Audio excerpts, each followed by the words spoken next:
This presentation is called Animal Story Material, Activity Number 2. If you're doing this work at home, you will need to have a good understanding of several different animals.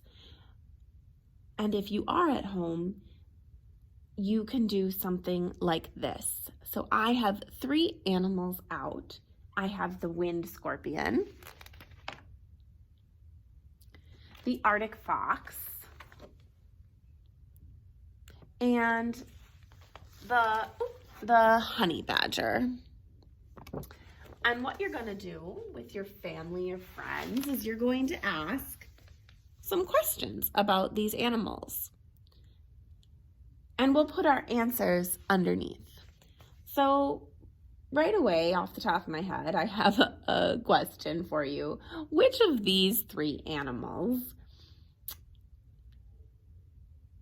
after mating with their mate, eats the head of their mate? Is it the wind scorpion, the Arctic fox, or the honey badger? If you said the wind scorpion, you are correct. So there it is, that's what's happening. So sometimes when a male attempts to mate with the female, she will kill him and consume his head. Wow, huh? All right, so I'm going to put that picture right there with the text saying what's happening right underneath that picture.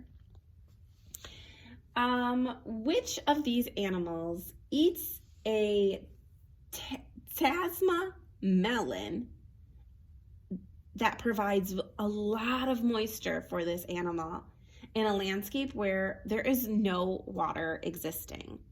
So if you're living at home, if you are at home and you are looking at these 3 creatures, maybe you have a discussion right now. This one might eat a melon. It looks pretty dry here. From my research and my past workings on the Arctic fox, it doesn't look too dry necessarily here. It definitely looks cold, but I can see wet around this creature's face, so probably has access to water.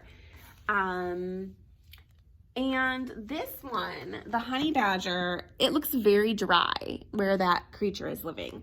So maybe right now you could have a discussion with your family, but the answer is the honey badger. The honey badger is eating that melon.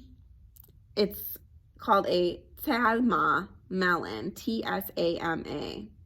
And so it's made out of about 90% liquid, and it provides a lot of moisture and a lot of water for that creature. So if you said honey badger, you were correct.